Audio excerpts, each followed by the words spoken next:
that's going to be a big problem for advertisers.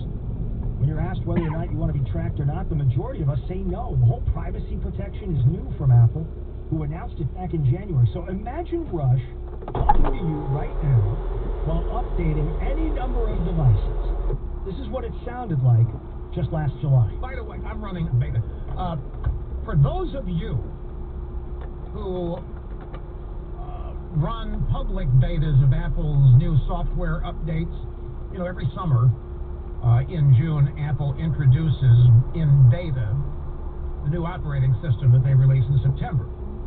And they also allow the public, anybody who wants to sign up on a website to test it. Well, they're releasing the first public beta today of iOS 14. And I wanted to break that news to you.